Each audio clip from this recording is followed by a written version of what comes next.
Alors, je suis Francis Parny, donc je suis un des animateurs des Insoumis communistes. Donc les Insoumis communistes se sont regroupés à un moment donné à l'intérieur de la France Insoumise, tout simplement pour pouvoir échanger entre eux. Mais en aucun cas, ils n'ont eu la volonté de construire une tendance. Ils sont même, complètement contre cette organisation en parti qui se définit, vous le savez, par une majorité, une minorité, et ensuite la bataille interne pour gagner la majorité, etc., qui conduit à rien, mais qui conduit surtout à oublier l'objectif d'un parti politique, de gauche en tous les cas, qui est de faire la révolution. Et donc de s'occuper de l'intérêt général et non pas de son propre intérêt et d'aller négocier des places en disant attention, si vous ne donnez pas telle ou telle place, on va être méchant avec vous, etc. Vous connaissez ce système-là. Donc nous, on n'a pas voulu du tout s'inscrire là-dedans. Et on a simplement regroupé, c'est un lieu d'échange avec l'idée encore une fois, de servir la révolution. Je ne vais pas parler longuement parce que on veut absolument que les personnalités que je vais vous présenter donnent leur point de vue sur cette question. Pourquoi il y aurait la nécessité d'avoir du communisme dans la France insoumise? Voilà. Je vais simplement dire qu'on est tous militants. Militants depuis 40 ans, militants depuis 1 an ou 3 mois. Mais on est tous des militants. Et ce qui nous a fait entrer en militantisme, c'est tout simplement la volonté de pouvoir être utile justement à cet intérêt général, être utile aux autres. La vie telle qu'elle est ne nous convient pas et donc on veut la changer. Et c'est ça qui nous a fait devenir militants. Et il se trouve que beaucoup d'entre nous viennent du PCF et considèrent que le PCF, dans ces dernières années, a abandonné cet objectif de transformation sociale pour se consacrer simplement, je dirais, à une vie politique où on passe des alliances, on gagne des sièges de maire, de conseiller général, etc. Voilà. Et après, on entretient ce patrimoine. Mais il n'y a plus une pensée véritable de transformation sociale. Je crois que, par exemple, la campagne présidentielle de Roussel ou ses propos depuis ont montré que son intérêt, c'est comment je gagne des voix. Je vais aller vite. Mais c'est pas comment je transforme la société. C'est plus là. Voilà. Et en plus avec une vision un peu ancienne des choses. Donc c'est ça qui nous a conduit à venir dans la France insoumise et à essayer de contribuer à ce que réussisse la stratégie de la révolution citoyenne, la stratégie exposée dès 2014 par Jean-Luc Mélenchon dans l'ère du peuple, qui était une réflexion sur la société, comment elle est aujourd'hui, comment elle fonctionne, et comment, à partir de là, nous, on veut la transformer, parce que tout simplement, elle ne génère que plus d'inégalités, plus de malheur, plus de dégradation de la planète, et qu'il faut une pensée globale pour essayer de transformer cela. Alors, pour vous parler de cela et pour qu'on échange tous ensemble, on a décidé de donner la parole ce matin à 4 personnalités parce qu'elles sont engagées dans la vie publique. Toutes sont avec nous dans cette mouvance, en quelque sorte, des idées communistes. Certains ont été membres du PCF, d'autres non. Mais en tous les cas, voilà, ils veulent s'inscrire dans cette démarche-là. Donc je vais leur passer la parole successivement et je les présenterai d'un mot peut-être à chaque fois. Donc je vais commencer en passant la parole à Catherine Couturier. Bonjour tout le monde. Ah, c'est bien ça. Bon. Donc à Catherine Couturier, qui a été députée de la Creuse de 2022 à 2024, qui malheureusement n'a pas été réélue, mais fort de cette expérience, elle continue en tous les cas d'être très militante dans le mouvement, et elle va nous donner son point de vue, et après je présenterai chacune des... Ou je peux vous dire, j'y reviendrai bientôt, à ses côtés il y a Béranger Cernon, qui est un nouveau député, élu en 2024, député de l'Essonne, cheminot. À ses côtés il y a Karen Hérodi, qui est députée du Tarn, et il y a ici, à mes côtés, à moi, Maxime Bergonzo, qui n'est pas député, moi non plus, chacun a ses défauts, mais il a été candidat, dans les élections européennes, et il travaille notamment dans le milieu des éleveurs, et il est dans l'Ille-et-Vilaine Sud. Voilà, j'ai dit Tarn pour Catherine, Essonne pour Berger, et pour Karen, j'ai du mal avec les prénoms, hein, tu le sais, et Catherine qui est députée de la Creuse, qui était députée de la Creuse. Voilà, donc Catherine, tu as la parole. Merci Francis. Peut-être avant de rentrer un peu dans le vif du sujet sur la place du communisme dans justement le mouvement de la France insoumise, vous faire part un peu de mon parcours personnel. Parce que j'ai longtemps été, je me suis engagée en politique très très jeune, au JC. Pour vous faire un peu la référence, c'était contre la réforme Abi. Ça date, ça commence 74. Et c'est là que j'ai rencontré les militants du Parti communiste et en particulier les jeunes, et que je me suis engagée au JC.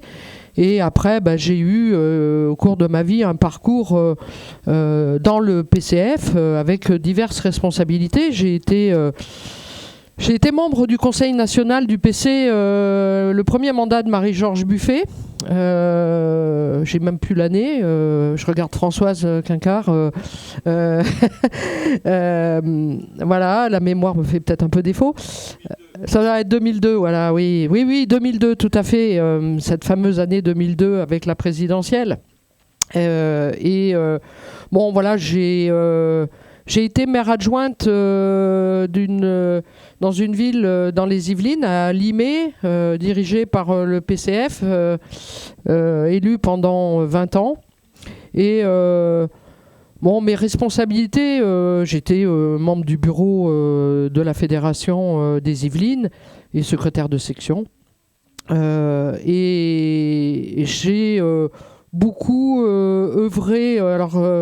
Pour vous situer, Limay, c'est Mantes-la-Jolie, quartier populaire, vallée de la Seine avec forte industrie. Parallèlement à cet engagement au PCF, j'ai été syndicaliste, notamment à France Télécom.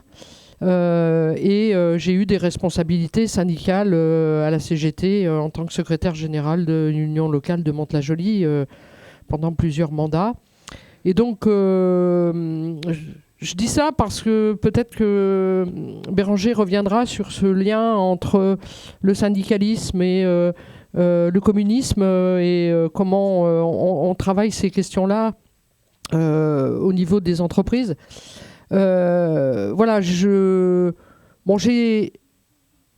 J'ai toujours eu un peu dans le PC quelques désaccords, forcément, sur surtout les questions de stratégie, et puis aussi les questions qui tournaient autour de la question de la planification écologique.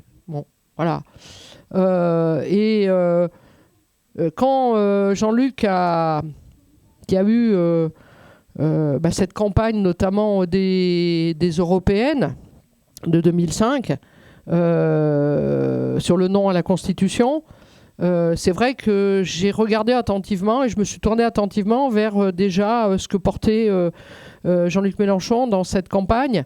Et quand il y a eu la création de la France Insoumise, j'étais encore au PC. Et c'est pas parce que justement le mouvement de la France Insoumise permet de pouvoir justement apporter et de permettre à chacun, avec ses convictions, avec sa vision de la société, à pouvoir venir participer au mouvement de la France Insoumise. Et donc, j'ai fait les campagnes de Jean-Luc, des présidentielles, 2012-2017. Et bon, à un moment donné, j'ai quitté le PCF en 2015. Je vais dire, je dis j'ai quitté, je dirais plutôt c'est le PC m'a quitté. Mais voilà, et par contre, je suis à la France Insoumise et j'ai, avec Francis et d'autres, on a créé cette association des Insoumis communistes parce que il nous semblait nécessaire justement qu'on puisse participer dans le mouvement de la France Insoumise et d'apporter notre vision et notre apport en tant que communiste et aussi notre expérience aussi en tant que militant et de ce qu'on pouvait, comment on voyait les choses et ce qui était nécessaire à développer. Bon, voilà, moi je voudrais aujourd'hui plutôt qu'on revienne peut-être dans le débat tout à l'heure sur Francis, il a fait état de 25 000 personnes citoyens qui ont rejoint les groupes d'action. Je pense aujourd'hui qu'on se tourne malheureusement, peut-être le mouvement de la France Insoumise ne se tourne pas assez vers, je dirais, les militants qui ont été parfois adhérents au PCF et qui sont en désaccord avec la ligne aujourd'hui de Fabien Roussel. On ne se tourne peut-être pas assez vers eux pour leur faire, pour déjà et d'une, qu'ils sachent qu'ils ont toute leur place dans le mouvement, qu'ils peuvent justement y contribuer et apporter. Et surtout, alors là, il y a la question des militants, mais il y a aussi surtout la question de l'électorat qui a pu, à un moment donné, qui a voté communiste et qui, aujourd'hui, est un peu perdu politiquement, qui même parfois se perd, voire jusqu'à l'extrême droite, parce que bon, j'ai fait état de mon parcours un peu dans les Yvelines, mais donc à la retraite, je suis revenu dans mon territoire d'origine et je suis revenu en Creuse. Et dans les territoires ruraux, on voit bien que, moi j'ai fait le constat là, hein, dans la campagne électorale, que dans les communes où nous avions bien souvent, on avait des élus communistes, on avait des villes communistes, avec un fort électorat communiste, on constatait quand même qu'au moment des élections, on voyait bien qu'il y avait un vote communiste qui existait. Et aujourd'hui, quand tu compares des votes il y a 30 ans et le vote d'aujourd'hui, on voit que sur ces territoires-là, parce que bon, on est sur des territoires où ça bouge pas beaucoup, hein, c'est toujours un peu le même électorat, hein, même s'il y a une petite variation, eh bien, on retrouve pas ce vote dans la France Insoumise et on voit bien qu'on a un vote qui va parfois vers l'extrême droite. Et il me semble que aujourd'hui, il nous faut absolument qu'on se tourne vers ces électeurs qui ont des valeurs sur la question de l'humanisme, la question des choix de société, du partage des richesses. Et il faut qu'on arrive à s'adresser à eux pour les amener à prendre leur place dans le mouvement de la France Insoumise. Et je pense qu'on a besoin de travailler ces questions-là. Et je pense en particulier, on va avoir des échéances, parce que les échéances électorales, elles vont vite venir. Parfois, elles viennent d'ailleurs un peu par surprise, hein, trop vite. On s'y attend pas. Enfin, on s'y attendait un petit peu, mais pas peut-être dans ces conditions-là et à ce moment-là. Et donc, on va avoir bien sûr les prochaines échéances, peut-être encore une dissolution, mais on sait par contre qu'on va avoir les élections municipales avant les présidentielles. Et que si on veut, on sait qu'aujourd'hui, on le voit bien avec ce qui se passe et le positionnement de Macron qui refuse de respecter le vote du peuple. On sait que la présidentielle est l'élection qu'il nous faut gagner. Et je vais le dire comme ça, brutalement. Moi, je n'oublie pas qu'il y avait un candidat communiste aux dernières présidentielles. Et quand il nous manque 400 000 voix pour pouvoir être au deuxième tour, voilà, il faut peut-être qu'on travaille ces questions-là. Et donc... si on veut pouvoir gagner la présidentielle, moi je le dis, hein, en milieu rural en particulier, il faut qu'on travaille les questions des municipales. Il faut qu'on arrive à... Je vais prendre mon département, la Creuse. 256 communes. La plus grosse commune, c'est Guéret, ville de Guéret, 12 000 habitants. Sur les 256, j'en ai 230 qui sont en dessous de 1000. Bah ouais, mais en dessous de 1000, on n'est pas obligé d'avoir une liste. Mais par contre, on peut présenter des candidats 2, 3... voilà. Et il faut qu'on arrive à remettre notamment du politique dans les élections municipales. Et je pense que on a, nous, cette expérience au PCF, justement, certainement de aussi comment construire... une bataille politique sur des élections de proximité que sont les élections municipales. Et il me semble que c'est le seul moyen de combattre les idées du RN en territoire rural. C'est hyper important. Moi, je l'ai vu et j'en discutais avec Francis récemment.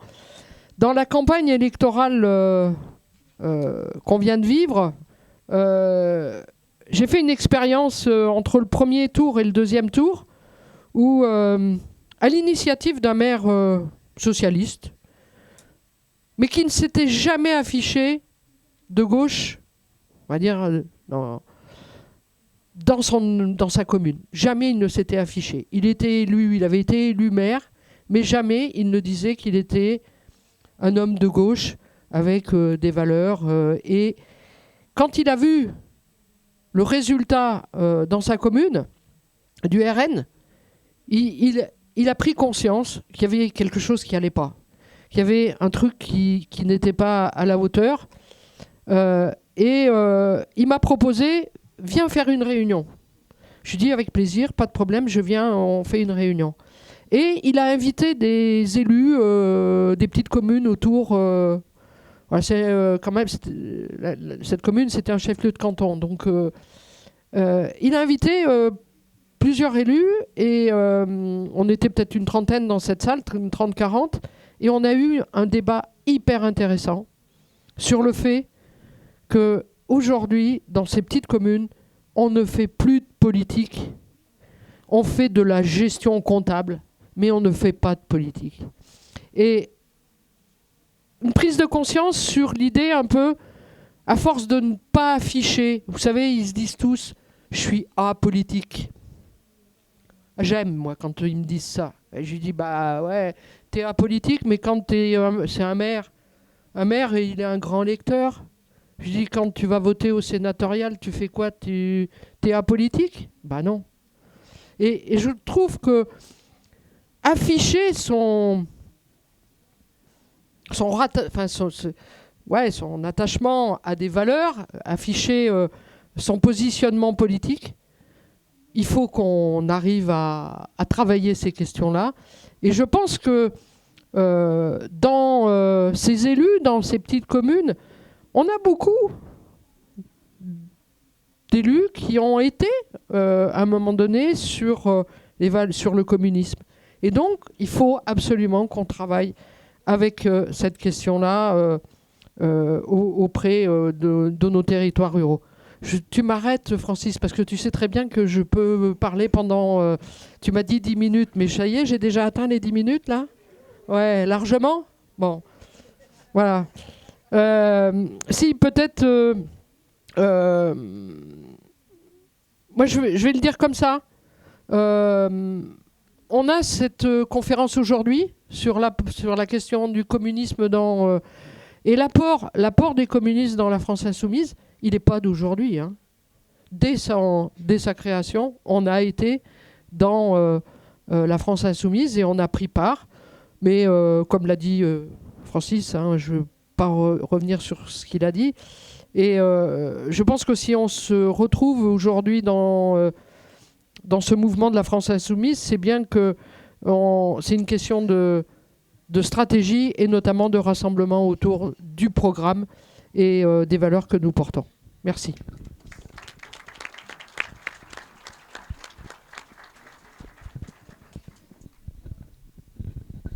Merci Catherine. Donc sans tarder, je passe la parole à Maxime Bergonzo, que s'il veut, il peut se présenter un peu plus complètement que je l'ai fait très rapidement tout à l'heure. Et puis, il va exprimer aussi son opinion sur cette question. Et vous verrez, on a heureusement quand même préparé un peu le débat. On aura 4 points de vue, 4 regards différents sur cette question-là. Vas-y, Maxime. Bonjour à tous. Merci Francis pour ton introduction. Merci Catherine également pour tes propos qui font écho à pas mal de choses dans mon parcours, même s'il est bien moins complet que le tien. Je vais essayer de vous intéresser de manière aussi efficace que possible. En tout cas, j'espère de manière plus efficace qu'un texte de congrès. De ne pas être trop long et d'aborder pour le mieux la question qui nous occupe ce matin. Si j'échoue, ma foi, tel François Hollande en 2017, je partirai. Mais à la place d'hériter d'Emmanuel Macron et de Gabriel Attal, eh ben, vous aurez Karen Héraudier et Béranger Cernon, et vous reconnaissez que c'est quand même nettement mieux. Donc oui, en effet, quelques mots sur moi. J'ai organisé mon intervention en 3 points. En effet, quelques mots sur mon parcours, quelques mots sur la place des communistes dans la France insoumise et la place du communisme dans la France insoumise. Donc moi, je travaille dans... Je suis pas un théoricien du marxisme. Je suis pas un universitaire spécialisé dans le matérialisme historique. Ça, il y avait une super formation là-dessus hier. Moi, j'habite en Bretagne, dans le sud de l'île-et-Vilaine.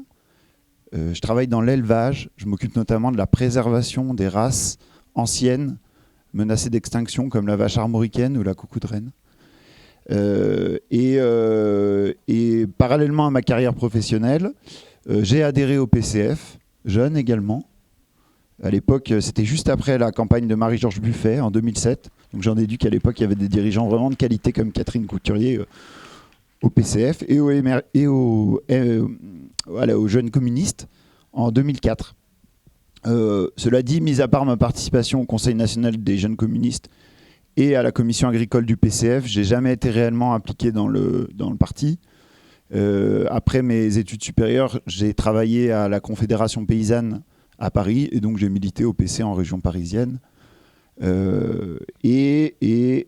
Après, j'ai fait le choix de redéménager en Bretagne pour retrouver un travail un peu plus de terrain. Et donc, j'ai quitté le Parti communiste l'année dernière. Alors pourquoi, vous me demanderez, après 17 ans de carte et de timbre, à mi-chemin pile poil des 35 années nécessaires de cotisation pour devenir vétéran du PCF, ai-je quitté le Parti communiste. Bon, d'abord, et c'est évident, mais j'ai pas envie de m'attarder trop là-dessus, je suis en désaccord fondamental et complet sur énormément de prises de parole de la direction nationale. Le clash final, ça a été les prises de parole sur Médine. Médine, pour l'anecdote, quand j'étais au Conseil national de la JC, il est venu jouer gratuitement pour la libération de Salah Hamouri, pour la jeunesse communiste. Donc c'était un peu la goutte d'eau qui a fait déborder le vase et qui était déjà fort bien remplie par une ligne qui était, à mon avis, complètement obsolète. Mais en fait, c'est aussi surtout par efficacité révolutionnaire que j'ai quitté le PCF. Parce que je crois que l'efficacité révolutionnaire, ça devrait être un élément central dans la réflexion de tout communiste, quel que soit son parti de rattachement d'ailleurs. Je fréquentais l'AFI depuis longtemps, déjà parce que j'ai voté pour Jean-Luc Mélenchon 3 fois, histoire que, voilà, ce soit clair. Et ensuite, localement, en fait, j'ai fréquenté la France Insoumise dès mon arrivée dans mon village en Bretagne, en fait. Puisque en 2019, il y avait les élections européennes. En bon citoyen, je suis allé m'inscrire sur les listes électorales. J'ai voté dans mon village. Et Yann Brossat a fait 20 voix et 1,52%. Donc là, je me suis dit, par efficacité révolutionnaire, sachant que le RN, comme l'a dit très justement Catherine, en milieu rural est très puissant et était déjà à plus de 40%, il faut qu'on rencontre d'autres personnes, quoi. Il faut qu'on fasse l'union à la base. Il faut qu'on remette de la politique. Et il s'avère que l'un de nos voisins, c'était le candidat malheureux à la France Insoumise de 2017. On s'est rencontrés, le courant est très vite passé. On a voulu remettre de la politique dans notre village, comme tu le disais, très justement. Et ça a abouti à une liste aux élections municipales en 2020, dans la commune où Alain Madelin a été élu député pendant plus de 20 ans. Donc autant vous dire que c'était la première liste de gauche depuis 1945 dans ce coin-là de la Haute-Bretagne. Et en fait, remettre de la politique, refaire un programme, c'était intéressant. On a fait 12% à l'époque, c'était mieux que le Beaujolais nouveau, non? C'est ça, c'est la vieille blague. Et c'était un score à 2 chiffres quand même, une demi-réussite. Et surtout, on a montré que la gauche avait sa place. Et surtout, on a poussé cette stratégie d'union à la base et on l'a repoussée pour les législatives de 2022. Et dans la circonscription plus large, on a fait élire la première députée ouvrière agricole, donc de la France Insoumise également.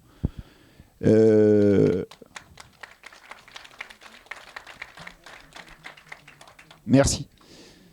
Et donc, l'année dernière, finalement, assez logiquement, j'ai rejoint la France Insoumise pour de vrai.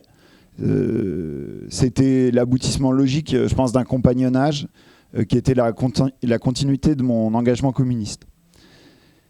Donc, quelle place pour les communistes dans la France insoumise? Donc, déjà, moi, quand je suis arrivé à la France insoumise, je ne pensais pas en croiser autant, et vraiment, je parle sur mon secteur, d'anciens adhérents du PCF ou d'organisations trotskistes diverses et variées.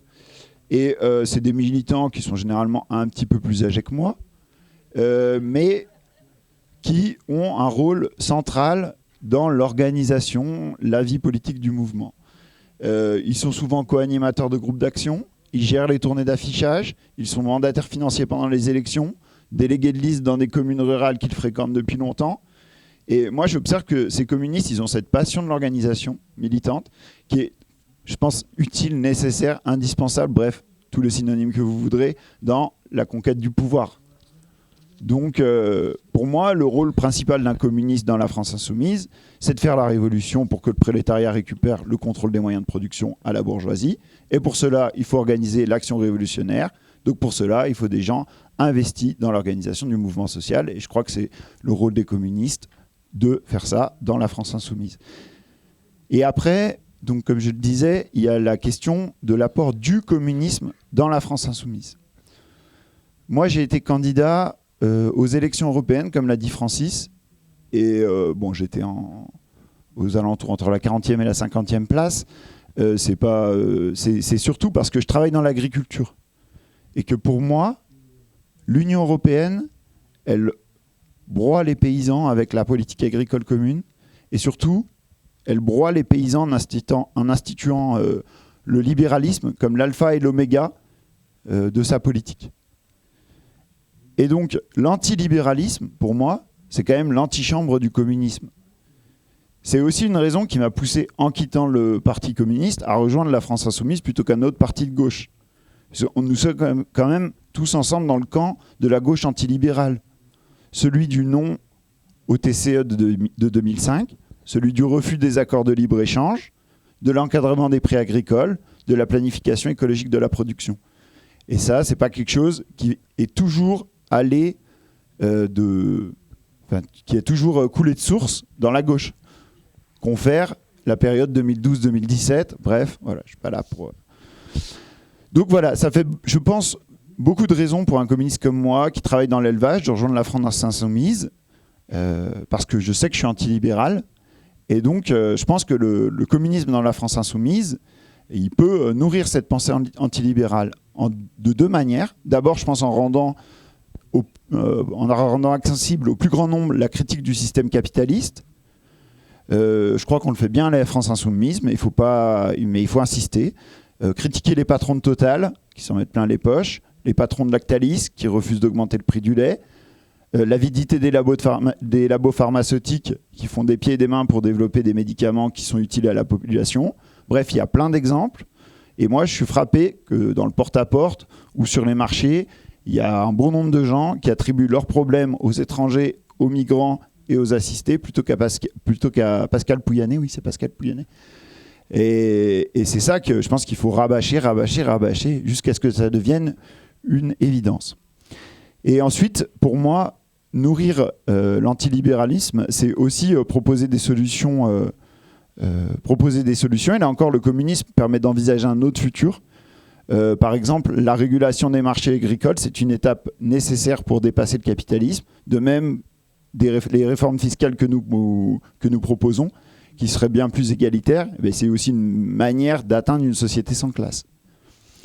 Donc pour moi, nourrir la société capitaliste et proposer des solutions, c'est un petit peu le rôle de l'association des communistes insoumis. Ça fait pas très longtemps que j'ai rejoint cette association, mais en effet, comme le dit Francis, c'est pas un courant, c'est pas une tendance, et c'est stimulant, c'est un endroit où on réfléchit, où on pense, et c'est aussi je pense tout l'intérêt de la structuration de la France insoumise, qui permet de ne pas se perdre son temps et son énergie dans des luttes d'appareils fratricides et désastreuses en termes d'image et d'efficacité révolutionnaire. Voilà ce que j'avais à vous dire ce matin. Il me reste encore 1 minute. C'est bon ? Moi, en guise de conclusion, je voulais vous proposer un quiz pour résumer mon propos. Je vous invite à deviner qui sont les communistes célèbres à l'origine de ces citations. La première, c'est « Nous sommes entourés d'ennemis de toutes parts et il faut marcher presque constamment sous leur feu ». C'est Lénine dans Que faire ? Et je pense que ça résume bien la situation actuelle, la nécessité d'unité à la base qu'on doit construire. Et je pense que c'est aussi tout le sens du rôle de l'engagement des communistes en France insoumise. Et la deuxième, c'est peut-être plus dur, plus délicat, il est moins connu. C'est « Oser lutter, savoir vaincre ». Personne ne connaît non plus. Mince. Pourtant, elle est en fronton sur la fête de l'humanité dans plein de guinguettes. C'est comme ça que je la connais. C'est de Thomas Sankara. Et en fait, pour moi, je pense que cette citation, elle me fait dire qu'on doit toujours se rappeler que notre perspective, ça doit être la victoire, la lutte finale. Et donc, j'espère qu'on va y arriver très prochainement. Voilà, je vous remercie.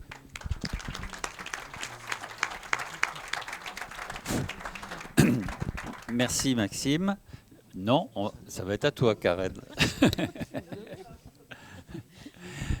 Donc, Karen, toi aussi, tu peux bien sûr compléter un peu la présentation. On a 3 personnes qui ont été membres du PCF à un moment donné. Karen n'a pas été membre du PCF, mais elle était membre de la jeunesse communiste. Merci, Francis. Je vois, vous êtes nombreuses. Donc, on voit que le communisme est important à la France insoumise. La preuve aujourd'hui. Je remercie mes camarades pour leurs propos. Je me retrouve entièrement dans leurs propos. Moi, je ne suis pas communiste. J'ai adhéré une année chez les JC. Moi, le fait d'avoir une carte, d'être attaché, ça ne me plaît pas. Donc, voilà, j'ai pas poursuivi cet engagement. Mais je suis d'une famille communiste depuis 3 générations et cégétiste. Donc, j'ai été élevé, on va dire, au communisme et au cégétisme. Voilà, pour voir un peu d'où je viens. Moi, je vais plutôt parler de mon expérience durant cette campagne des législatives anticipées avec les communistes sur la circonscription de Jean Jaurès dans le Tarn. On voit qu'il y a des vieilles habitudes de partis et d'élus communistes et socialistes qui n'arrivent pas à franchir un pas. Et ils étaient prêts à partir en dissidence face à moi, du coup, un député de gauche sortant, sans problème. Les tracts étaient prêts, tout était prêt, voilà, le programme était fait pour eux. Et grâce à la dynamique et aux accords du NFP, cette dynamique nationale sur une base claire et sur un programme a fait qu'ils ont stoppé en fait leur manigance. C'est heureux puisqu'on voit que quand il y a des manigances comme ça, c'est le RN qui passe. C'est ce que disait Catherine. C'est le RN qui passe et sur ma circonscription, je constate, vu les résultats, que sur les villes de gauche, tenues par les socialistes ou les communistes, c'est le RN qui arrive premier. Alors ça pose quand même question. Où sont les électeurs de gauche ? Et nous, on l'analyse avec mon équipe de campagne sur le fait que ces élus-là ne font plus de politique. Comme l'a dit Catherine, ils font de la gestion municipale. Et ils n'impulsent plus d'idées, ils n'impulsent plus de valeurs. Et les électeurs, du coup, sont un peu perdus et suivent plus les médias, je pense, qui rabâchent et qui sont là pour faire passer la droite de l'extrême droite dans les intérêts des capitalistes. On peut travailler avec les communistes en bonne intelligence, je l'ai vu sur ma circonscription. Avec des vieux et des jeunes, il n'y a pas voilà, même avec les anciens communistes ou les communistes depuis plusieurs années, on peut travailler avec eux. Il y en a qui sont de bonne volonté, mais quand on a un objectif clair, quand on sait où on va, comment on va, là, ils viennent avec nous. On voit qu'avec les jeunes communistes, socialistes, insoumis, il n'y a pas de difficulté puisqu'ils se retrouvent sur des combats locaux. Ils travaillent ensemble, ils viennent des mêmes facs, des mêmes lycées, donc ils ont des habitudes et surtout ils ont confiance en eux. Ils ne se regardent pas de travers puisqu'ils sont ensemble sur les combats. Et on voit que c'est peut-être ce qui manque au niveau des communes et des circonscriptions et plus largement. Chez nous, il y a l'alternative 80, l'alternative communiste qui s'est créée parce qu'ils avaient des difficultés à travailler avec nous officiellement. Il y avait le Parti communiste qui avait un référent sur la campagne électorale et eux étaient du coup abandonnés, n'étaient pas représentés, mais ils étaient là et eux faisaient le job. Donc ils se sont dit, on va aller chez Alternative communiste. Chez les communistes insoumis, j'ai essayé de leur proposer, de leur montrer, mais je pense qu'il y en a qui pourraient en parler mieux que moi et venir chez moi les rencontrer. Ils ont un blocage parce qu'ils pensent que ça c'est pareil, les médias, c'est pas démocratique, c'est pas voilà, on travaille, ça vient du chef et on obéit. Or c'est pas comme ça. Et je pense que leurs habitudes de parti, de travail en parti, les bloquent un peu parce qu'ils sont un peu perdus dans notre fonctionnement. Parce qu'on n'a pas des directives, on n'a pas des chefs qui commandent et on n'est pas derrière à faire le boulot pour les chefs. Je pense que c'est ce truc-là qui fait qu'ils n'osent pas franchir le pas. Et moi, je leur dis, venez chez nous. Alors, ça a été dit par mes camarades, venez chez nous, venez porter les valeurs du communisme. Vous avez beaucoup à nous apprendre. Autant dans les valeurs et autant dans les pratiques, comme tu disais. Parce qu'ils sont très organisés. À l'époque, ils savaient faire campagne, ils allaient dans les cités, ils allaient faire du porte-à-porte, ils avaient beaucoup de liens sociaux avec la population. Et tout ça, ça s'est perdu. Nous, à la France Insoumise, on a remis ça au moment des élections européennes en place, vraiment, le porte-à-porte. Et là, ils nous ont rejoints. Et ils nous ont rejoints parce qu'ils se retrouvaient à faire ce qu'ils savaient faire le mieux. Parce que le communisme, le Parti communiste, s'il a fait ses gros scores à l'époque, c'est parce qu'ils étaient sur les terrains, ils étaient avec les gens, il y avait ce lien social d'entraide, de partage et de solidarité. Donc moi, je leur tends la main, je leur dis, venez chez nous, venez impulser, porter vos valeurs, nous guider sur certaines choses, nous remettre peut-être dans le droit chemin quand, voilà, parfois on part un peu je sais pas, voilà. Notamment sur tout ce qui est la sécurité sociale, tous leurs gros combats qu'ils ont gagnés, ces grosses luttes, je pense qu'il faut qu'ils viennent discuter avec nous et peut-être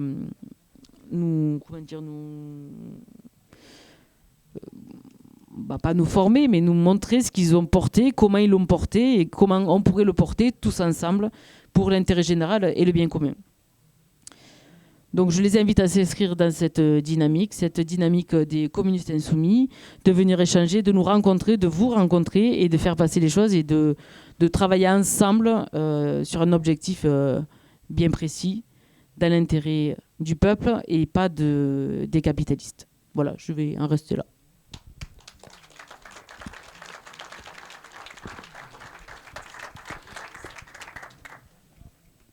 Béranger, c'est à toi. Bon, bonjour à toutes et tous. Donc, Béranger Cernon, je suis nouveau député, donc élu dans la 8e circonscription de l'Essonne. Voilà. À la base, je suis cheminot, conducteur de train à la SNCF et évidemment syndicaliste à la CGT. Donc voilà, c'est une nouvelle aventure, une nouvelle vie. Et je m'inscris pleinement dans les propos qui ont été tenus. C'est vrai qu'aujourd'hui, notamment à la SNCF, mais pas que, on a eu une grosse histoire sociale, de grandes luttes sociales, et évidemment à mettre en lien entre syndicats et partis politiques, et notamment le Parti communiste. Mais c'est pas parce qu'on est parti communiste qu'on a forcément le monopole du communisme et que dans aucun parti il n'y a ces valeurs-là, ces valeurs de défense du prolétariat, cette valeur de lutte des classes, parce que depuis que le monde est monde, depuis l'histoire de toujours, il y a ces luttes des classes. Et c'est vrai que quand on est jeune, en tout cas moi c'était ma perception des choses, on m'en parlait beaucoup. On me parlait beaucoup de lutte des classes. Chaque fois je me disais oh, ouais, c'est bon. Passe à autre chose, avance un peu, essaye d'évoluer. Et puis finalement, quand on intègre le monde du travail, et encore plus aujourd'hui, dans le monde dans lequel on est, on se rend compte que oui, il y a une véritable lutte des classes. Et c'est pas un gros mot, au contraire, il faut l'assumer. la classe prolétaire, la classe salariale, aujourd'hui est soumise à une classe bourgeoise qui a mis la main sur le capital, qui gère le capital et qui gère finalement l'outil de travail qui leur permet la production des richesses. Et c'est vrai qu'aujourd'hui, ce monde prolétaire, ce monde salarial, a du mal à avoir des repères politiques, a du mal à finalement trouver un parti politique qui lui apporterait des évolutions sociales, des avancées sociales. Aujourd'hui, on a un socialisme qui se revendique de gauche, mais qui finalement essaye finalement de s'adapter dans le monde dans lequel on est et cherche à trouver des remèdes aux problèmes sociaux qu'on rencontre. Mais aujourd'hui, la réalité, c'est que il faut sortir du capitalisme. Il faut un programme de rupture justement avec ce capitalisme qui met à mal la société dans laquelle on est, qui met à mal la classe prolétaire, mais qui met à mal aussi la planète sur laquelle on vit et qui met à mal finalement tout un tas de choses.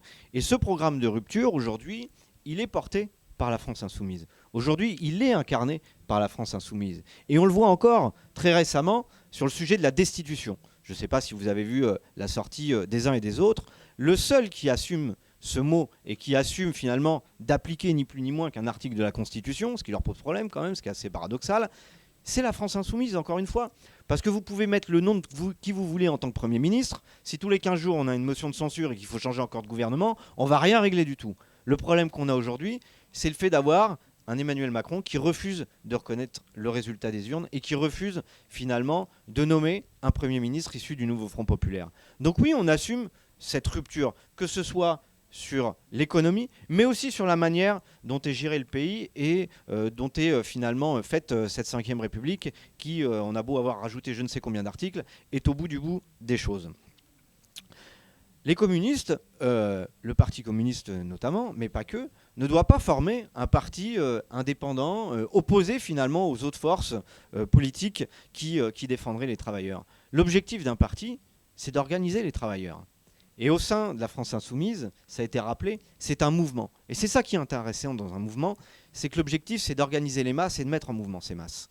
De mettre en place un mouvement de masse, c'est-à-dire des millions de travailleurs, de salariés, qui viennent se mettre en mouvement, s'organiser et pouvoir changer les choses.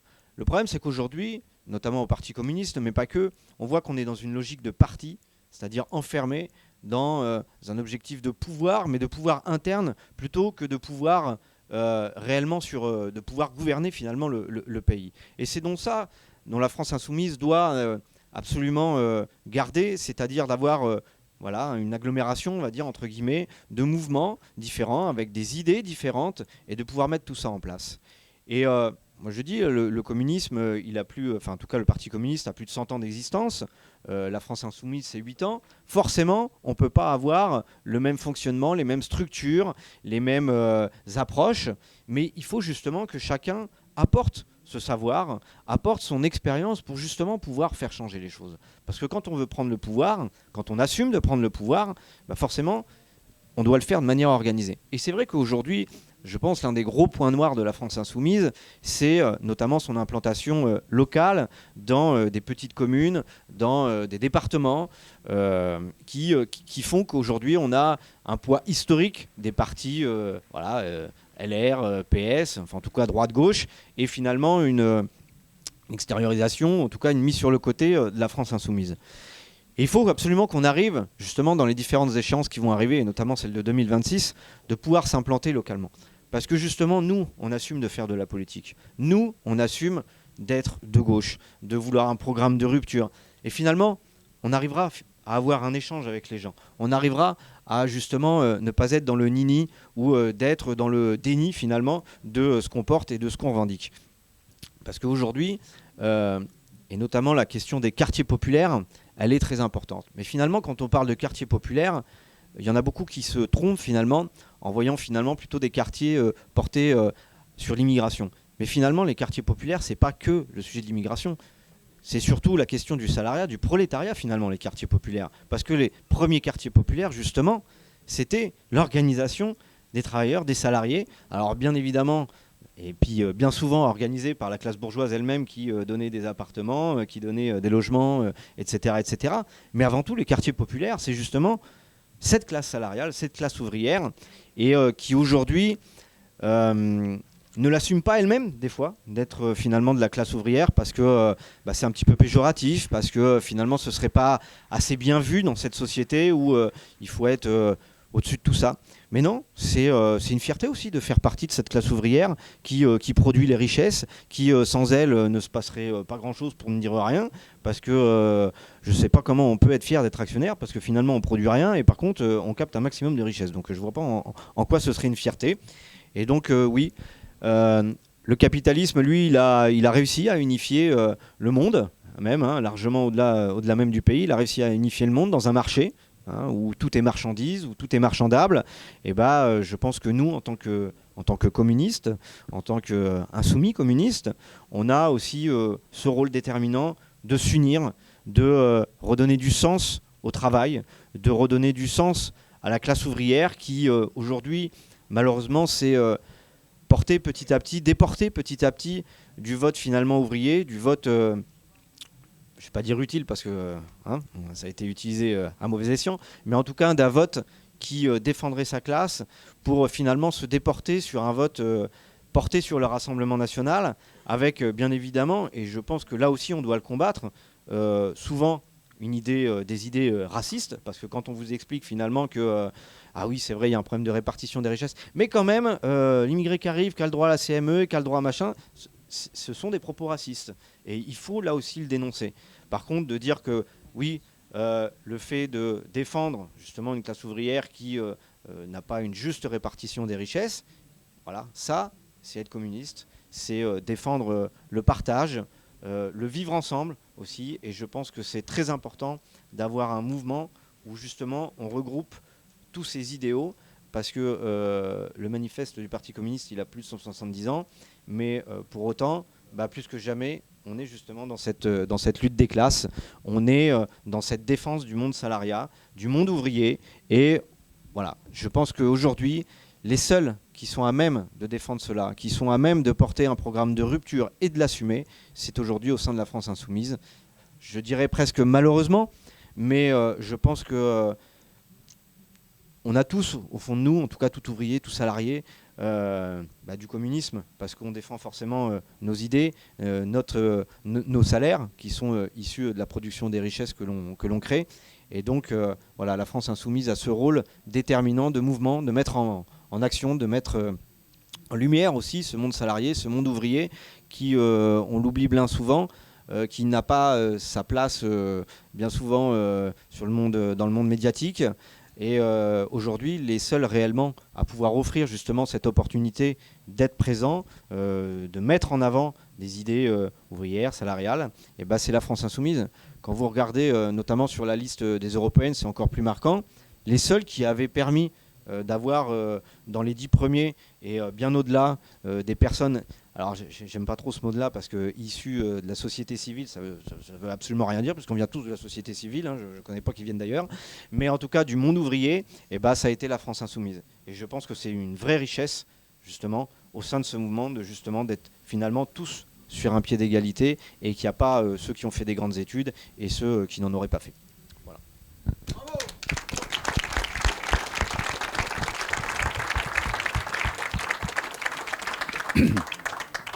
Merci beaucoup à vous quatre. Je vais passer la parole à tous ceux qui le souhaitent, mais je vais passer la parole en premier à quelqu'un que je vais présenter. Mais avant de dire pourquoi, je veux revenir sur... J'espère... ceux qui se réclament du communisme n'ont pas le monopole de ce qui a été dit. Bien sûr, le communisme appartient à personne, et quelque part, donc il appartient à tout le monde. Donc il y a plein d'insoumis qui sont à l'image de ce que vous avez entendu.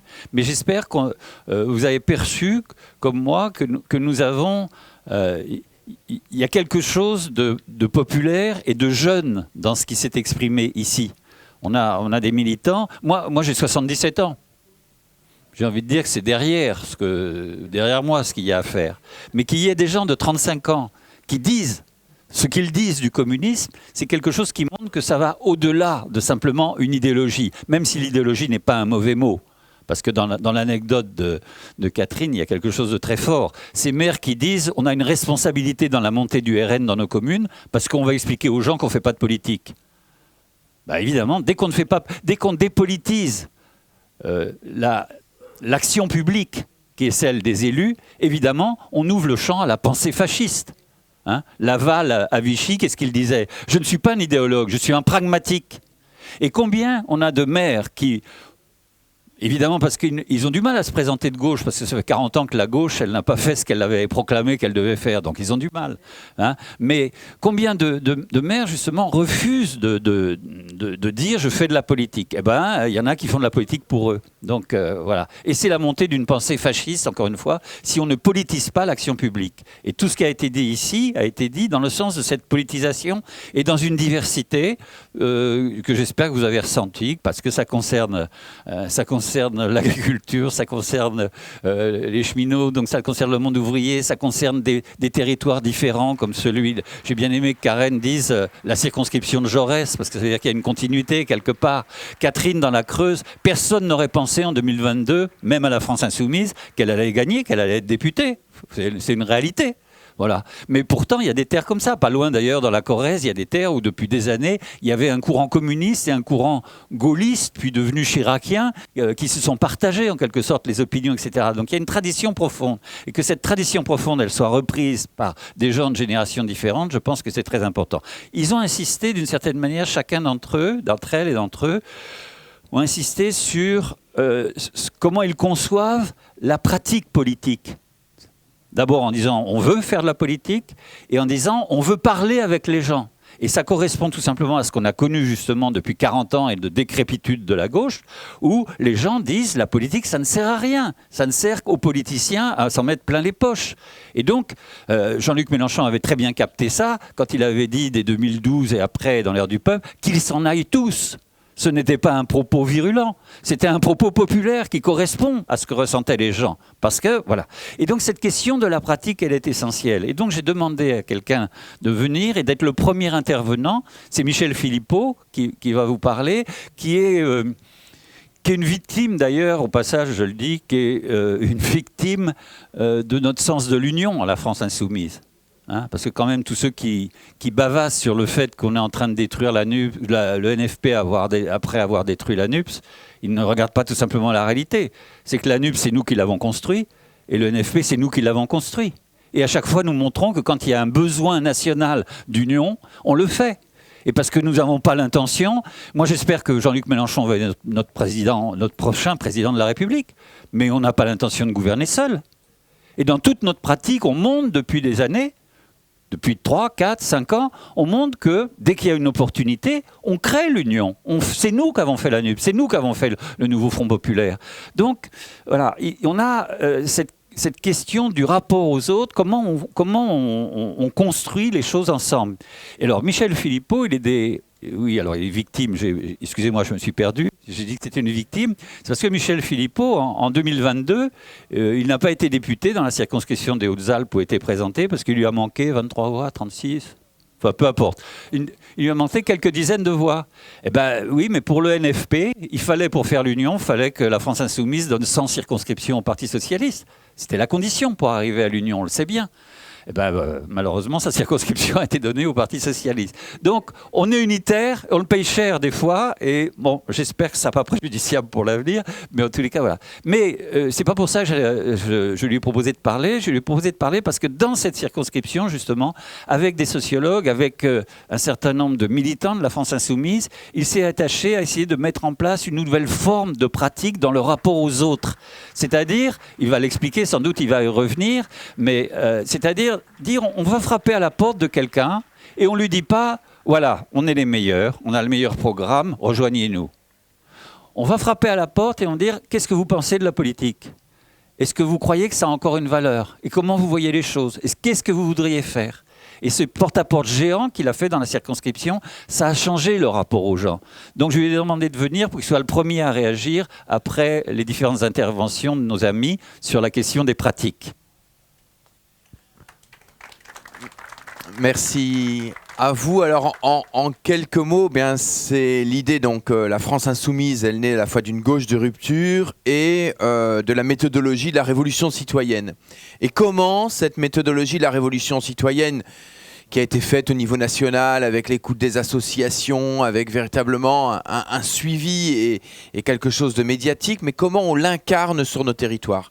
Pour moi, c'est ça la vraie question, c'est comment, effectivement, on regagne des communes, mais comment on incarne cette question pour que cette commune ne soit pas la question de la gestion, mais la question de faire de la politique à partir de ce que pensent les gens.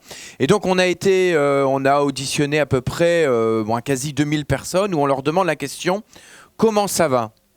Comment ça va dans vos vies ? Qu'est-ce qui va pas ?» Bon, ce qu'on est très étonné, c'est qu'il y a beaucoup de gens qui ne vont pas bien et très vite, ils nous parlent de politique.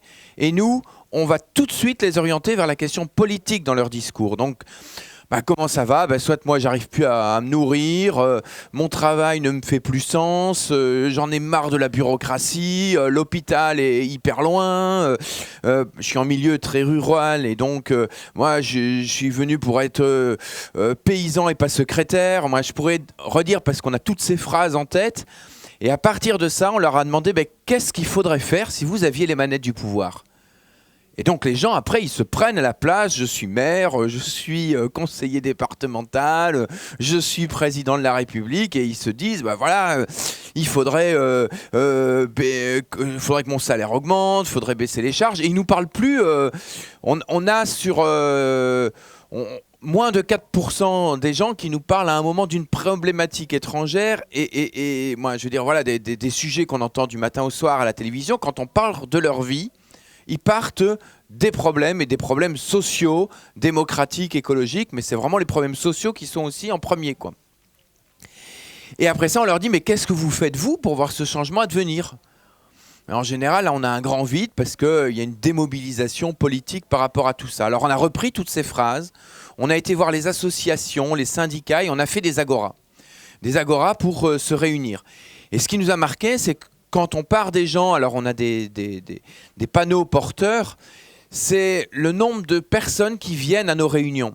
C'est-à-dire dans un village de 90 habitants à Méreuil, par exemple, on s'est retrouvé à 35.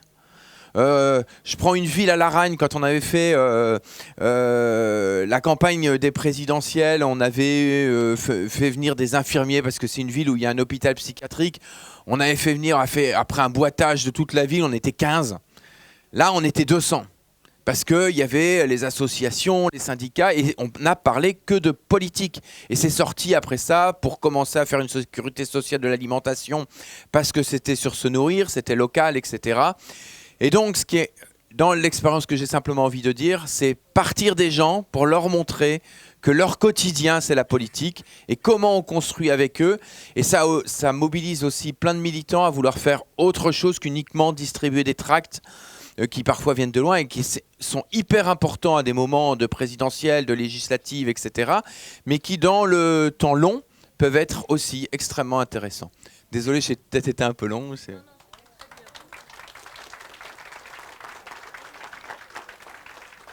Non, merci. Merci, tu aurais pu même être plus long, il n'y a pas de souci. Je veux dire quand même, pour préciser, tu n'es pas un soumis communiste, je le dis au passage. Voilà. Mais... Non, mais c'était pour dire que je l'avais invité parce que, alors, je me suis pas beaucoup présenté, mais je veux dire quand même parce y compris j'ai donné des chiffres sur les adhésions au mouvement, etc. Je suis membre de la coordination de la France Insoumise, je veux le dire, depuis 2016, voilà. Et notamment, j'ai en charge, puisque dans la coordination il y a que des gens qui ont des tâches, j'ai en charge une tâche qui va évoluer. Je me demande comment on va faire, etc. Qui est l'animation du conseil politique. Donc, je pense que ça va un peu bouger, etc. Mais voilà, bon. Donc, je voulais dire ça pour que vous compreniez pourquoi des fois je parle au nom de la France Insoumise, quoi, d'une certaine manière, parce que voilà, je participe à ces réunions collectives avec Jean-Luc et c'est passionnant parce que là-bas aussi on y fait de la politique. Voilà, je vous passe la parole. Qui est-ce qui veut réagir ? Oh là là. Alors, on va commencer bien, on va commencer par une femme. Je ne sais pas si je parle bien comme ça. Est-ce qu'on m'entend ? Oui, bonjour. Alors, soyez indulgents. Oui, comme ça. Comme ça ? Voilà. Alors, du coup, soyez indulgents, c'est ma première parole en prise publique. Du coup, je m'appelle Yasmina, je suis travailleuse sociale. Et puis, actuellement, je vis à Montréal, au Canada. J'ai pris cette décision de partir parce que, du coup, j'en avais un peu un ras-le-bol de la France. Et je vous parle de mon parcours personnel, mais aussi professionnel. Donc ce monsieur, ce que vous avez mis en place, c'est très bien, mais je pense que ça faisait très longtemps qu'il fallait, je ne parle pas de vous, mais de manière générale, le mettre en place, parce qu'en fait, pour moi, la politique, c'est de partir des gens, et les gens, en fait, sont fatigués. Donc moi, je ne suis pas du tout, mais alors pas du tout surprise que le RN, en fait, été du coup aux portes du pouvoir.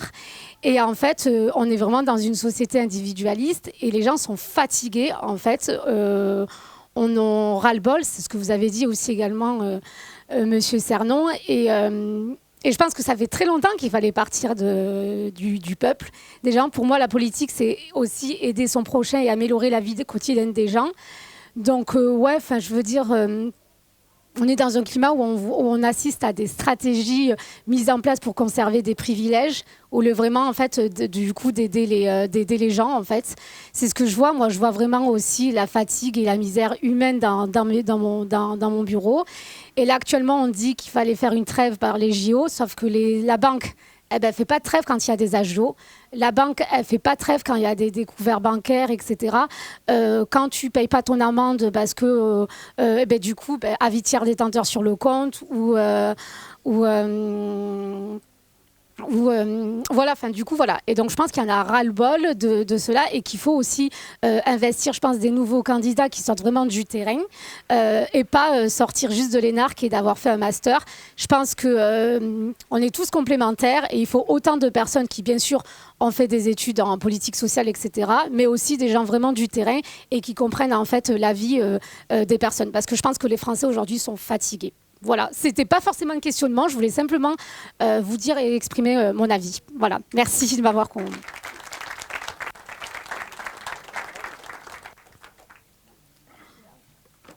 Oui, bonjour, Franck Servel. Donc, je suis militant à Toulon dans le Var, je suis syndicaliste aussi à la CGT. Et évidemment, on est appelé à fréquenter tout un tas de militants du PC, que ce soit dans le syndicat ou dans les luttes. Alors moi-même, je suis communiste, mais je suis militant trotskiste. Je crois qu'à la tribune, il y en a qui en fait référence. On est effectivement d'origines diverses. Et je crois qu'on a effectivement un certain nombre de bases communes. Et ce qui nous rapproche tous, c'est la rupture avec le capitalisme. Et on mène des bagarres. Je vais prendre juste un exemple. Depuis octobre dernier, en bagarre, on a créé des collectifs, etc. sur Toulon pour le cessez-le-feu en Palestine, avec des appels unitaires, plus ou moins unitaires. Certains partis comme le PCF sont plus ou moins engagés, mais il y a des militants communistes de base qui sont là chaque samedi en manif avec nous. Et lors d'une discussion cet été avec un militant communiste, qui s'est abonné à notre journal Information Ouvrière, j'ai échangé avec lui et il me disait je défends Mélenchon. Je défends Mélenchon et sa ligne de rupture, y compris dans le PCF. J'ai trouvé ça très intéressant et ça m'a pas surpris d'un certain côté, puisque effectivement, si on s'est retrouvés à mener la bataille ensemble, c'est pas pour rien. Ça me fait penser, je connais pas le petit livre rouge là qu'on nous a distribué, mais donc je pense que c'est intéressant.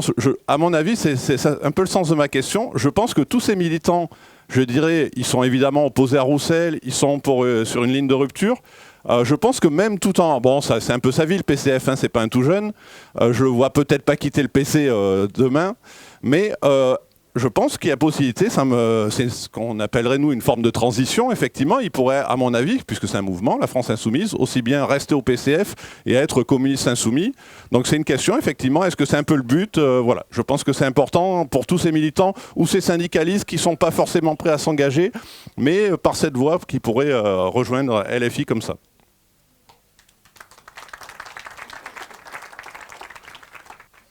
Qui d'autre veut prendre la parole? Non, je cherche. D'accord, je viendrai après. Bonjour à toutes et à tous. Alors, je vais sûrement poser une question qui est un peu en décalage par rapport à ce que vous avez pu dire, parce que je n'ai pas pu arriver à l'heure à la conférence. Je me présente rapidement, je suis Benjamin. Ouais, c'est mieux ? Ok, donc je suis Benjamin, je suis militant maintenant principalement à Toulouse parce que j'y fais mes études. J'étais aussi à Avignon, j'ai fait la campagne de Raphaël Arnaud à Avignon. Et donc, en fait, ma question est la suivante. dans les pratiques des insoumis, très souvent, quand au début les questions de formation et de ligne politique se posent pas forcément parce qu'on ne sait pas forcément où aller, on se retrouve à avoir une pratique qui consiste à beaucoup faire de tractage, de porte-à-porte, etc. Ce qui est bien pour rencontrer les gens par ailleurs. Mais trop souvent, j'ai vu des initiatives faites dans l'urgence parce que le calendrier électoral avance et où derrière, il y a un relâchement dans le lien qu'on peut avoir aux cités populaires. Et là, sur Avignon, il y a eu quelque chose qui s'est créé, qui est qu'on s'est dit avec certains camarades qui avons un peu, du coup, acquis d'expérience sur la matière, que les gens nous ont dit « on votera pour vous cette fois-ci, mais revenez nous voir et faisons des choses ensemble ». Du coup, on réfléchit au cadre dans lequel on va pouvoir faire ça. Et moi, je me pose immédiatement une question, c'est oui, mais quand on va faire des actions qui, par exemple, sont légitimes d'un point de vue politique parce qu'elles sont partagées par les gens qui viennent aux réunions et qui se reconnaissent dans les actions, mais qu'elles ne sont pas légales. On institue du coup une contre-souveraineté par rapport aux institutions locales, que ce soit la mairie, la préfecture, etc. Comment est-ce que vous envisagez une riposte à ce genre de répression potentielle? Je prends un exemple tout bête. On a vu un certain nombre de personnes qui habitent dans des cités populaires, mais qui sont gérées par des acteurs privés. Quand on décide de se dire, par exemple, il y a beaucoup trop de passoires thermiques, il y a beaucoup trop de gens qui vivent dans des conditions dégueulasses, est-ce qu'on peut envisager de faire une forme de rénovation, mais qui contreviennent aux règles, par exemple, de marché public avec des attributions qui, des fois, sont véritablement dégueulasses. Et derrière, évidemment, que ces boîtes-là réagissent parce qu'il s'agit de leur gagne-pain particulièrement juteux. Et donc, on sait qu'on contrevient à des logiques de rentabilité qui sont institutionnalisées. Donc, comment... voilà. Si cette question-là vous parle, j'aimerais avoir votre point de vue sur la question pour que la pratique militante puisse vraiment correspondre à un communisme pratique. Et du coup, je le précise, je me considère communiste libertaire. Oui.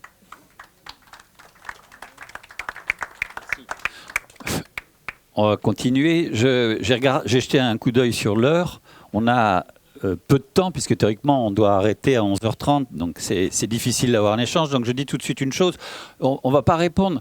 Les militants du PCF, ce n'est pas notre problème où ils vont. Et nous ne ferons jamais une politique de débauchage. Voilà. Chaque individu, il est libre de penser comment il doit s'engager et où il doit s'engager. Nous débattons d'idées. D'accord.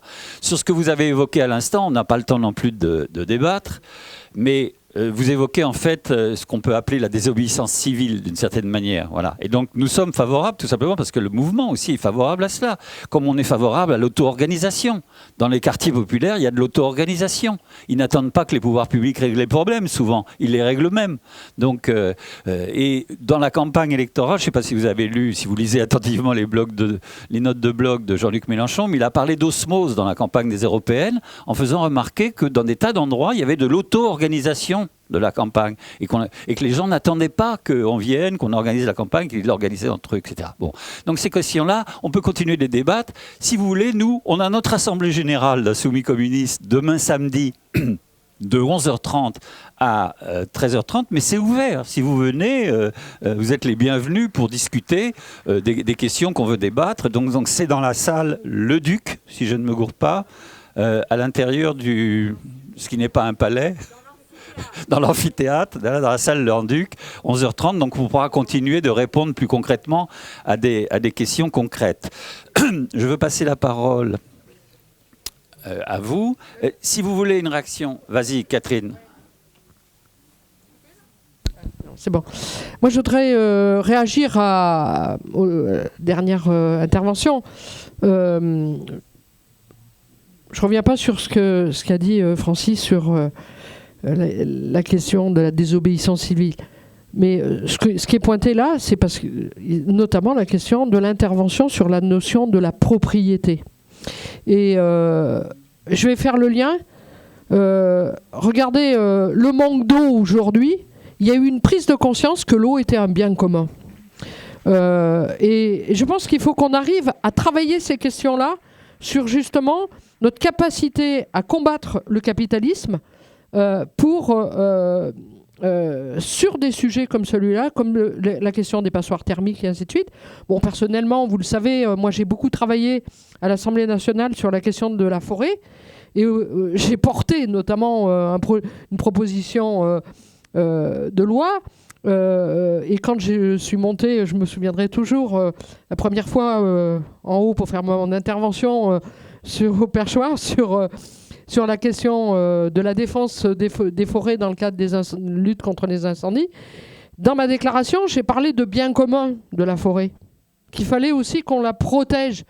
Et je pense que ces questions-là du bien commun dans un certain nombre de sujets tels que l'habitat, eh bien, il faut qu'on ait des initiatives, mais des initiatives qui soient partagées et construites avec ceux qui sont concernés directement, et notamment dans, je pense, les cités populaires et les quartiers populaires, avec les locataires. Et c'est toute la question de comment on se tourne vers les gens, et ça revient à la première intervention sur la nécessité de faire de la politique en partant de la réalité des problématiques des citoyens.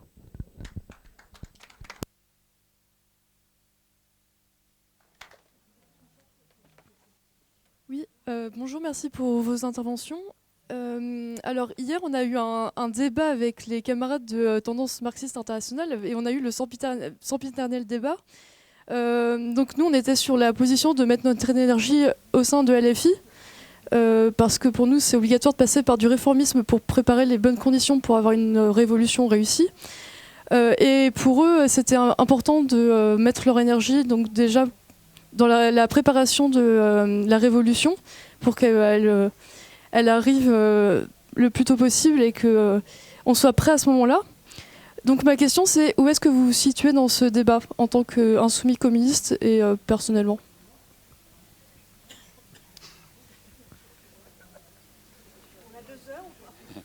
J'ai pas bien compris la question. Mais en tous les cas, le réformisme n'est pas une étape obligée pour faire la révolution, je ne pense pas. Après, on peut avoir une conception qui consiste à dire que le réformisme, c'est une série de mesures qui permettent de transformer la société. Mais bon, y en a qui ont essayé, ils ne l'ont pas fait. Hein, je parle au Parti socialiste, au mouvement sociodémocrate, etc. Comme on approche de l'heure, j'ai quand même envie de dire quelque chose. Je veux dire deux choses pour montrer un peu comment on réfléchit. Par exemple, dans la situation actuelle, Béranger a abordé très bien cette question aussi sur la présidentielle. La situation dans laquelle on est, c'est quoi ? C'est un président de la République qui refuse la démocratie. Il ne veut pas reconnaître que par 2 fois de suite, il a été battu dans un scrutin et il devrait appeler un Premier ministre issu de la NSP et il ne le fait pas. Donc on est dans un blocage institutionnel, d'une certaine manière. L'idée de proposer sa destitution, c'est de continuer de marquer Macron comme le responsable de la situation. Il n'y en a pas d'autre. Le responsable, ce n'est pas Mélenchon qui parle un peu fort. Le responsable, c'est Macron qui refuse d'accepter la démocratie. Et c'est pour ça que le sondage, globalement, indique que les Français sont d'accord avec le fait que c'est Macron qui est le responsable. Même parmi ses partisans, 28% de ceux qui votent pour les macronistes, ils sont d'accord pour la destitution de Macron. C'est vous dire. Donc, le problème, il est là. Comment on réagit, nous, là-dessus ? Nous, on dit, la France insoumise, elle est exemplaire du point de vue de l'union. Je l'ai redit tout à l'heure. À chaque fois qu'il y a une possibilité d'unir toute la gauche et des écologistes, nous le faisons. L'union, la France insoumise, elle est exemplaire sur le fait que sa seule boussole, c'est un programme de rupture. Mélenchon lui-même, quand il est candidat au présidentiel, il dit « c'est pas moi qui suis candidat, c'est le programme ». Et c'est pour ça que les gens, en particulier des quartiers populaires, parce qu'ils ont du mal à garder l'espoir, mais c'est vrai aussi sans doute dans les milieux ruraux, mais je connais moins, mais les gens, ils votent, au bout du compte, ils votent pour un programme, parce qu'ils ont le sentiment que il y a une possibilité de changer la vie. Et puis la troisième chose, c'est que la France insoumise, elle est exemplaire sur le fait qu'elle ne se trompe pas de cible. Le responsable, c'est Macron. Et comme notre groupe, la France insoumise, va déposer au bureau de l'Assemblée nationale, où la gauche est majoritaire, un projet de destitution, Nous pensons, d'après ce que nous savons, que les communistes le voteront, que les Verts le voteront. Ils ne parlent pas très fort là-dessus en ce moment, mais parce que le PS s'est positionné contre. Mais vous imaginez les membres du bureau de l'Assemblée nationale, membres du Parti socialiste, voter contre la destitution de Macron? Est-ce que vous imaginez ça politiquement? Ça paraît quand même difficile. Et s'ils le font, de toute façon, ils se discréditent encore plus pour la suite. Donc, nous disons quoi? Nous disons ce qui apparaît dans la situation politique aujourd'hui confirme ce que Mélenchon avait dit dès 2014 dans l'ère du peuple. Si on veut changer la société en France, compte tenu de ce qu'est l'institution 5e République, il faut passer par la présidentielle. Et nous pensons qu'il faut aller au-devant des gens pour les convaincre, pour dire, vous voyez, regardez, la question, ce n'est pas la personnalité de telle ou telle personne. La question, c'est nous sommes dans un blocage institutionnel. Comment on fait pour en sortir? Eh bien, dans le système de la 5e République, on le fait en changeant de président et en élisant Mélenchon ou un autre représentant de la France insoumise sur un programme de rupture pour la prochaine élection présidentielle. C'est ça l'issue. Nous, on est pour batailler auprès des Français, discuter avec eux, leur faire prendre en compte cette dimension-là. Voilà. Parce que c'est comme ça qu'on y arrivera. Et en plus, s'il y a des craintes, on a tous les éléments aujourd'hui pour dire, mais regardez, à chaque fois qu'on est en position de force, on fait l'union de la gauche. Donc on fera pareil, on ne va pas diriger seul. Mais regardez, les Français ont eu un réflexe qui nous fait plaisir, qui ne tient pas au fait qu'ils seraient différents des Italiens dans leur âme profonde, mais que l'histoire de la France est différente. Ils ont eu un réflexe extraordinaire, ils ont dit « Bardella, on n'en veut pas. On ne veut pas d'un gouvernement. » Même s'ils n'ont jamais fait autant de voix. On ne veut pas d'un gouvernement raciste en France, ils ont dit ça. Et bien dans un deuxième tour, Mélenchon-Le Pen, les Français rediront qu'ils ne veulent pas de Le Pen présidente de la République. Parce que c'est notre histoire. Donc on peut aussi combattre facilement l'argument qui dit « mais Mélenchon ne gagnera pas ». Mais c'est complètement absurde. Ce n'est pas Mélenchon qui gagne ou qui perd. C'est les Français qui veulent ou pas un autre type de gouvernement, une autre pratique, un autre programme. Et la deuxième chose que je veux dire pour montrer qui on est, on vous a distribué ça. Au passage, d'ailleurs, si vous voulez donner 1 euro ou 2 euros, vous le pouvez, il y a une boîte. Mais on vous a distribué cette brochure donc, qui explique quel est notre positionnement. Donc, qu'est-ce qu'on peut apporter à la France insoumise? Je veux prendre un exemple et je terminerai comme ça. Par exemple, nous défendons l'idée qu'il faut une sécurité sociale professionnelle.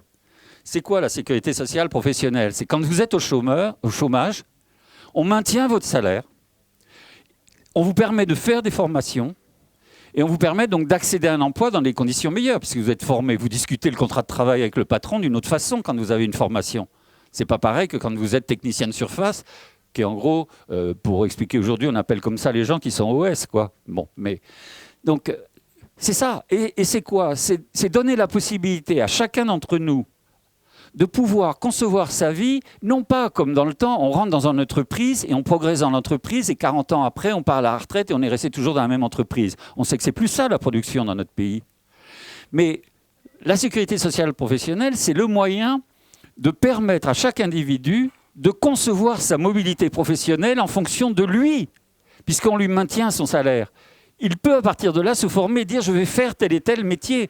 Donc c'est une conception différente de la vie. Je ne sais plus qui de vous quatre a dit il y a de plus en plus de gens qui contestent l'utilité du travail qu'ils font.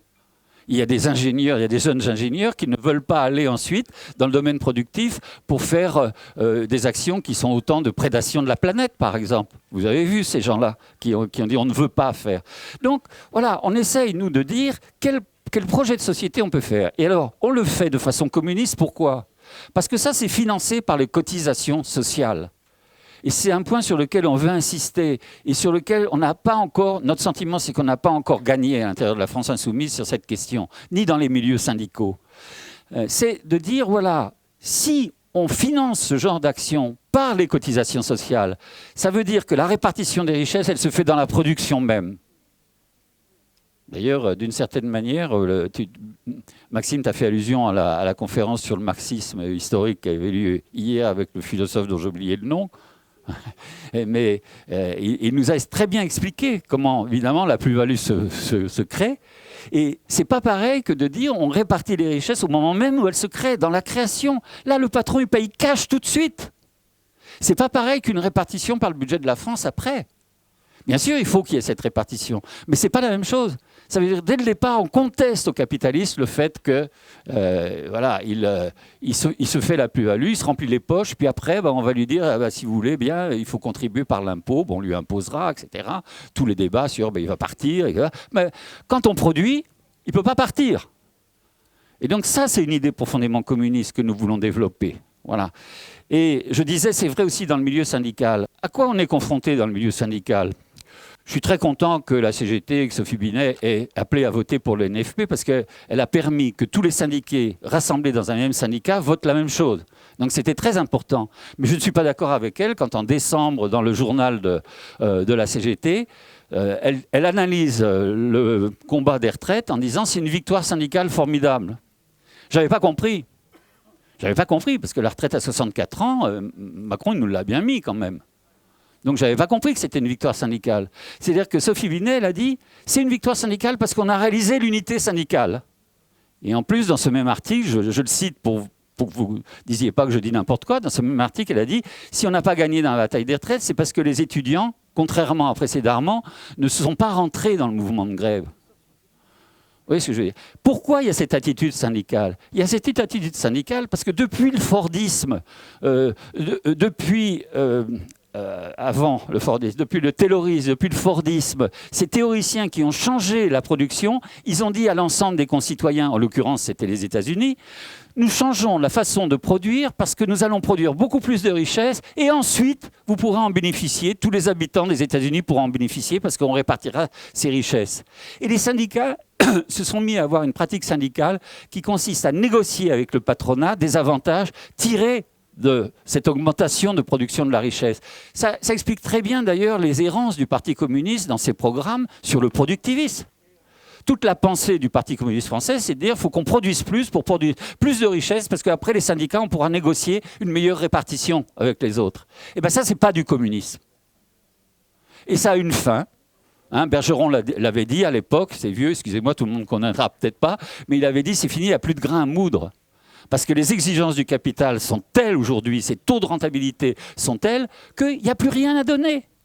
Et que, heureusement, dans les entreprises, il y a des salariés qui arrachent des augmentations de salaire. Heureusement, chez les cheminots, ils arrachent même la remise en cause de la retraite à 64 ans, ce qui a provoqué d'ailleurs la future démission du patron des cheminots, enfin du PDG. Bon, heureusement, il y a des cas comme ça. Mais dans l'ensemble, s'il y a des victoires syndicales dans telle ou telle entreprise, depuis combien d'années il n'y a pas eu de victoire syndicale nationale ?